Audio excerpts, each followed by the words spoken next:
Longsor terjadi di jalan poros yang menghubungkan Kabupaten Sinjai dengan Kabupaten Goa. Akibat hujan yang sering turun mengancam pengendara yang melintas karena longsor dapat terjadi kapan saja. Longsor ini terjadi di jalan poros Desa Gantarang, Kabupaten Sinjai.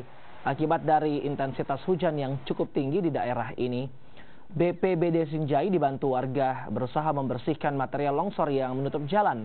Meski rawan longsor, namun jalan ini menjadi jalur penghubung antara Kabupaten Sinjai dengan Kabupaten Goa. Bahkan jalur ini menjadi jalur mudik, sehingga warga yang melalui jalur ini harus ekstra hati-hati.